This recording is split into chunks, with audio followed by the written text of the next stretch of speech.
सलाम सामीन। आपने यकीनन सुना होगा कि साइंसी लिहाज से ये बात तय हो चुकी है कि हम इंसान यानी होमो सेपियंस इर्तिका के जरिए वजूद में आए। लेकिन शायद ये बात आपके लिए नई हो कि साइंस ये भी साबित कर चुकी है कि आज हमारी ज़मीन पर जितने भी इंसान रहते हैं वो सब के सब एक मर्द और एक औरत की औलाद हैं। साइंस की ज़बान में इस मर्द को वाई क्रोमोसोमल एडम और इस औरत को माइटोकॉन्ड्रियल ईव कहा जाता है। साइंस के ये आदम और हव्वा कौन हैं और साइंस ने ये कैसे साबित किया कि हम सब इंसान एक मर्द और एक औरत की औलाद हैं, आइए तफसील से समझते हैं।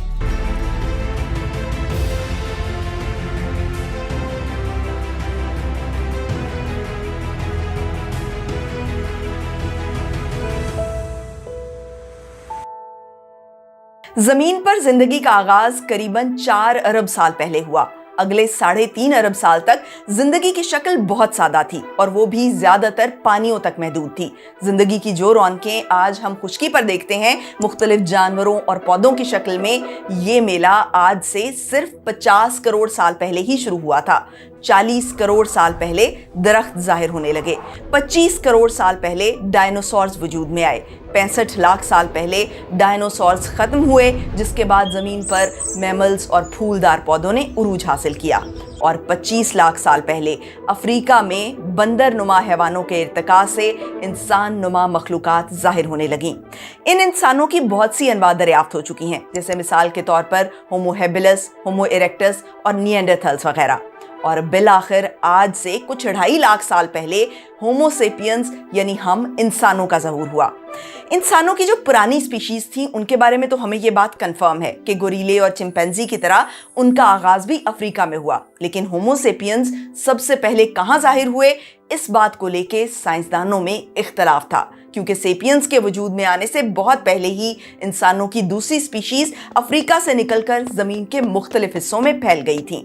और बहुत से साइंसदान ऐसा मानते थे कि मुख्तलिफ इलाकों के मुख्तलिफ तरह के इंसान भी आपस में मेल मिलाप और जिनसी ताल्लुक रखते थे। वक्त गुजरने के साथ इन मुख्तलिफ इंसानों के डीएनए मिक्स होते गए और इनकी खुसूसियात एक दूसरे में घुल मिल गईं। और यूं होते होते इन तमाम इंसानों की अगली नस्लें होमो सेपियंस की सूरत में ढलती गईं।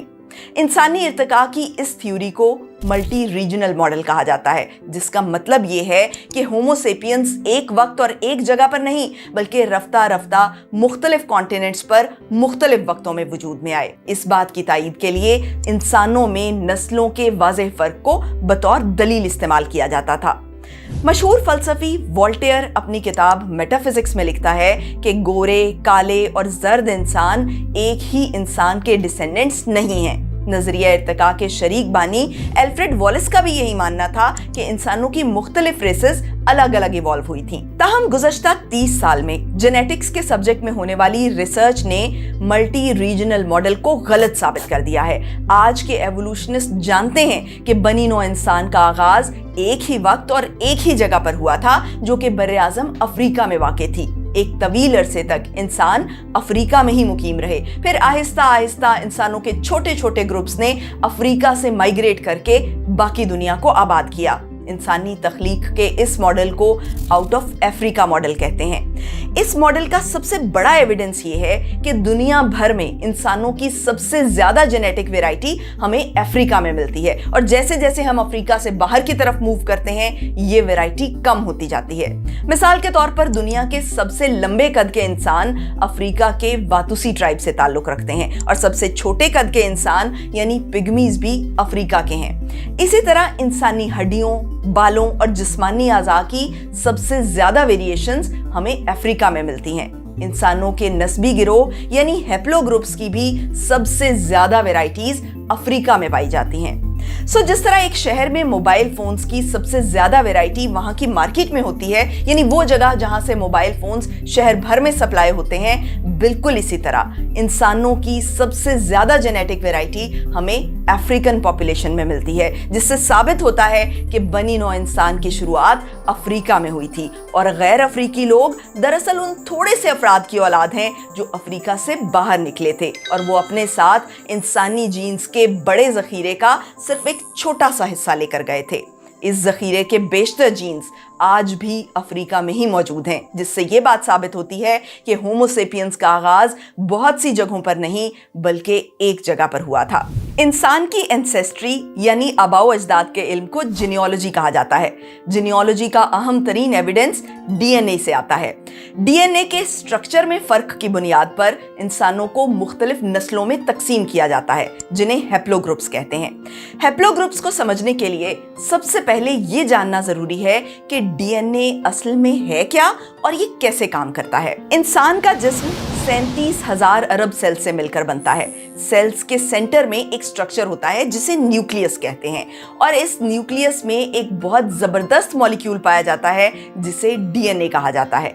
डीएनए का सबसे हैरत अंगेज काम एक नए इंसान की तख्लीक है। नया इंसान बनने का अमल उस वक्त शुरू होता है जब दो छोटे छोटे सेक्स सेल्स यानी एग और स्पर्म आपस में मिलते हैं।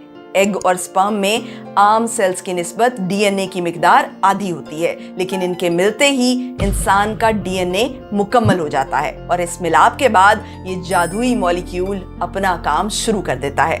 डीएनए में न सिर्फ इंसान को बनाने का मुकम्मल नक्शा मौजूद होता है, बल्कि इस तामीर की ठेकेदारी भी खुद डीएनए ही करता है। सेक्स सेल बनाने के लिए डीएनए को 2 हिस्सों में तकसीम करना होता है, जिसके लिए जरूरी है कि आधे डीएनए को सेल के एक तरफ और आधे को दूसरी तरफ ले जाया जाए। लेकिन डीएनए इतना लंबा मॉलिक्यूल है कि इसे फोल्ड किए बगैर कैरी करना पॉसिबल ही नहीं है। इसीलिए सेक्स सेल्स बनने से पहले डीएनए को खूबसूरती से तह लगाकर लपेटा जाता है। तह लगने के बाद जो स्ट्रक्चर बनता है उसे क्रोमोसोम कहा जाता है। कुल मिला के इंसान के सेल में 46 क्रोमोसोम्स बनते हैं जो 23 जोड़ों की शक्ल में होते हैं। अब चूंकि आने वाली नस्ल को एक पेरेंट से सिर्फ आधा डीएनए चाहिए होता है, इसलिए सेक्स सेल्स बनाने के दौरान क्रोमोसोम्स के 23 जोड़ों को एक दूसरे से जुदा कर दिया जाता है। लेकिन अलग होने से पहले क्रोमोसोम्स के ये जोड़े एक आखिरी दफा गले मिलते हैं और निशानी के तौर पर आपस में थोड़ा बहुत डीएनए एक्सचेंज कर लेते हैं। इस अदला बदली को क्रॉसिंग ओवर कहते हैं। क्रॉसिंग ओवर की वजह से इंसान के डीएनए के नए से नए कॉम्बिनेशन बनते रहते हैं, जो जिंदगी की बका के लिए तो बेहद जरूरी है। लेकिन इस शफलिंग से एंसेस्ट्री का खोज लगाने वाले साइंसदानों के लिए बहुत दिक्कत पैदा हो जाती है, क्योंकि उनके लिए ये पता चलाना मुश्किल हो जाता है कि डीएनए का कौन सा टुकड़ा कहां से आया है। लेकिन खुशकिस्मती से इंसान के सेल्स में 2 तरह के डीएनए ऐसे भी हैं जिसमें ये क्रॉसिंग ओवर नहीं होती। इनमें से एक तरह का डीएनए माइटोकॉन्ड्रिया में पाया जाता है। माइटोकॉन्ड्रिया सेल में मौजूद छोटे छोटे कैप्सूल टाइप स्ट्रक्चर होते हैं जो सेल को पावर सप्लाई करते हैं। माइटोकॉन्ड्रिया में पाए जाने वाले डीएनए को माइटोकॉन्ड्रियल डीएनए कहा जाता है। इस डीएनए की खास बात यह है कि ये सिर्फ मां से बच्चों में मुंतकिल होता है, क्योंकि रिप्रोडक्शन के दौरान जब स्पर्म और एग मिलते हैं तो स्पर्म के माइटोकॉन्ड्रिया एग में दाखिल नहीं हो पाते और एग और स्पर्म के मिलाप से बनने वाले सेल के तमाम माइटोकॉन्ड्रिया सिर्फ एग सेल से आते हैं। सो हमारा माइटोकॉन्ड्रिया हमें हमारी मां से मिलता है और हमारी मां को उनकी मां से और उनकी मां को उनकी मां से। और जिन माओं की बेटियां नहीं होती उनका माइटोकॉन्ड्रियल डीएनए बेटों के साथ ही फना हो जाता है। माइटोकॉन्ड्रियल डीएनए एंसेस्ट्री पर काम करने वाले साइंसदानों के लिए बहुत जबरदस्त चीज है, क्योंकि माइटोकॉन्ड्रियल डीएनए एक सिंगल क्रोमोसोम पर मुश्तमिल होता है। इस क्रोमोसोम का कोई जोड़ा नहीं होता जिसके साथ पेयर बना के वो जीन्स की अदला बदली कर सके। लिहाजा माइटोकॉन्ड्रियल डीएनए में क्रॉसिंग ओवर का प्रोसेस नहीं होता, जिसकी वजह से माइटोकॉन्ड्रियल डीएनए का स्ट्रक्चर नस्ल दर नस्ल बहुत हद तक कायम रहता है। इस डीएनए में वाहिद तब्दीली म्यूटेशन के जरिए आती है। म्यूटेशन एक ऐसा अमल है जिसमें हादसाती तौर पर डीएनए के मॉलिक्यूल में मामूली सी तब्दीली वाक़ हो जाती है। आमतौर पर ऐसी तब्दीलियां मुहलिक साबित होती हैं और सरवाइव नहीं कर पाती, लेकिन शाज़ो नादिर ऐसा भी होता है कि डीएनए में आने वाली हादसाती तब्दीली जानदार के लिए फायदेमंद साबित होती है और पॉपुलेशन के जीन पूल में अपनी मुस्तकिल जगह बना लेती है। ताहम म्यूटेशन के जरिए डीएनए में तब्दीली का अमल निहायत सुस्त रफ्तार होता है। यही वजह है कि इंसानों में माइटोकॉन्ड्रियल डीएनए की बहुत कम वेराइटीज हैं। कुल मिला के इंसानों की 8 अरब आबादी में माइटोकॉन्ड्रियल डीएनए की 7 मेन टाइप्स एग्जिस्ट करती हैं, जिन्हें L0, L1, L2, L3, L4, L5 और L6 का नाम दिया गया है। दिलचस्प बात यह है कि ये सातों किस्म के डीएनए हमें अफ्रीका की मुख्तलिफ आबादियों में मिल जाते हैं, लेकिन अफ्रीका के बाहर तमाम गैर अफ्रीकी इंसान, तमाम एशियन, यूरोपियन, ऑस्ट्रेलियन और अमेरिकन लोग माइटोकॉन्ड्रियल डीएनए के सिर्फ एक ग्रुप यानी L3 से बिलोंग करते हैं, जिससे अगेन ये बात साबित होती है कि होमोसेपियंस का आगाज अफ्रीका में हुआ। L3 ग्रुप को मजीद 19 छोटे ग्रुप्स में डिवाइड किया जाता है। सो कुल मिला के माइटोकॉन्ड्रियल डीएनए के 25 बड़े ग्रुप्स हैं, जिन्हें हैप्लोग्रुप्स कहा जाता है। ये 25 हैप्लोग्रुप्स दरअसल इंसानों की 25 नस्लें हैं, और चूंकि माइटोकॉन्ड्रियल डीएनए का नस्ब सिर्फ माओ से चलता है, लिहाजा हम कह सकते हैं कि माओ के हिसाब से तमाम इंसान कुल 25 नस्लों से बिलोंग करते हैं। और अब सुनिए सबसे अहम बात, माइटोकॉन्ड्रियल डीएनए के ये तमाम हैप्लोग्रुप्स आपस में रिश्तेदार हैं, जिन्हें एक फैमिली ट्री में जोड़ा जा सकता है। इसका मतलब ये है कि माइटोकॉन्ड्रियल डीएनए की तमाम किस्में सिर्फ एक टाइप के डीएनए की पैदावार हैं। बिल्कुल इस तरह जैसे तमाम किस्म के आम एक जंगली आम की वेरिएशन से बने हैं, बिल्कुल उसी तरह L0 से लेकर L6 तक तमाम किस्म के माइटोकॉन्ड्रियल डीएनए एक ही माइटोकॉन्ड्रियल डीएनए यानी L टाइप की वेरिएशंस हैं। और L हैप्लोग्रुप की वो खातून जिसके एग सेल में म्यूटेशन के जरिए L0 टाइप का माइटोकॉन्ड्रियल डीएनए बना, वो खातून हम सब इंसानों की मोस्ट रीसेंट कॉमन मदर हैं। और ये वो खातून हैं जिन्हें साइंसदान माइटोकॉन्ड्रियल ईव कहते हैं। माइटोकॉन्ड्रियल डीएनए की तरह एक और क्रोमोसोम में भी क्रॉसिंग ओवर का अमल नहीं होता। ये क्रोमोसोम Y क्रोमोसोम कहलाता है। Y chromosome male sex chromosome है, जो कि सिर्फ मर्दों में पाया जाता है और नस्ल दर नस्ल बाप से बेटों में मुंतकिल होता है। इस क्रोमोसोम का जोड़ा X क्रोमोसोम के साथ बनता है, लेकिन X और Y क्रोमोसोम का स्ट्रक्चर एक दूसरे से इतना मुख्तलिफ है कि ये पेयर भी आपस में जुड़कर डीएनए की अदला बदली नहीं कर सकता। क्रॉसिंग ओवर ना होने की वजह से Y क्रोमोसोम का स्ट्रक्चर भी सिर्फ म्यूटेशन के जरिए धीरे धीरे तब्दील होता है। कुल मिला के इंसानों में Y क्रोमोसोम की तकरीबन 20 मेन टाइप्स एग्जिस्ट करती हैं। ये तमाम टाइप्स भी एक ही किस्म के क्रोमोसोम की वेरिएशन से बनी है, जिसे Y क्रोमोसोम हैप्लोग्रुप A का नाम दिया गया। और वो इंसान जिसके स्पर्म में आने वाली म्यूटेशन के जरिए Y क्रोमोसोम हैप्लोग्रुप A का आगाज हुआ था, वो इंसान आज जमीन पर मौजूद तमाम 8 अरब इंसानों का बाप है। इस इंसान को Y क्रोमोसोमल एडम कहते हैं। साइंस के आदम और हवा का ताल्लुक किस जमाने से था? इसका जवाब हमें म्यूटेशन क्लॉक के जरिए मिलता है। म्यूटेशन के जरिए डीएनए का मॉलिक्यूल आहिस्ता आहिस्ता मगर एक तयशुदा रफ्तार के साथ तब्दील होता है। और अगर हमें डीएनए मॉलिक्यूल का स्ट्रक्चर मालूम हो तो हम ये हिसाब लगा सकते हैं कि इस मॉलिक्यूल में एक म्यूटेशन ऑन एवरेज कितने अरसे बाद वकू पजीर होगी। रिसर्च स्टडीज के मुताबिक माइटोकॉन्ड्रियल डीएनए में एक म्यूटेशन तकरीबन 8000 साल बाद वाक़ होती है।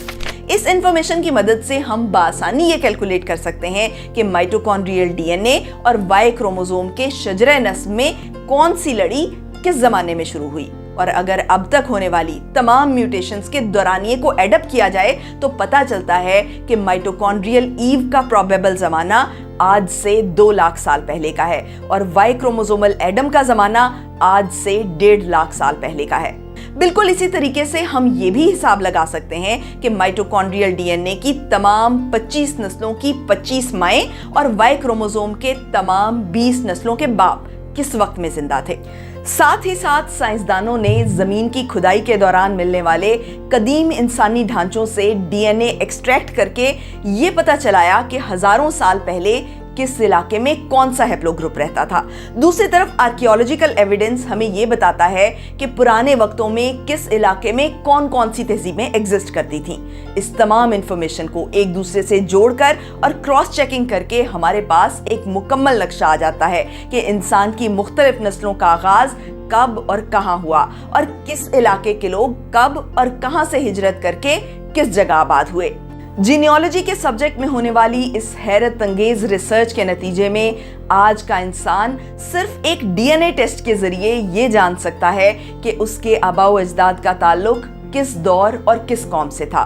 لیکن سب سے اہم جانکاری جو ہمیں جینیالوجی کی سائنس سے ملتی ہے اور جس کے لیے ہمیں کسی ڈی این اے ٹیسٹ کی ضرورت نہیں، وہ یہ ہے کہ آج اس دھرتی پر بسنے والے تمام انسان، رنگ، نسل، زبان اور وطن سے قطع نظر، ہم سب انسان ایک ماں اور ایک باپ کی اولاد ہیں۔ ہم سب ایک ہی انسانی خاندان کی شاخیں ہیں، ایک ہی درخت کے پتے، ایک ہی چمن کے پھول۔ بہت بہت شکریہ۔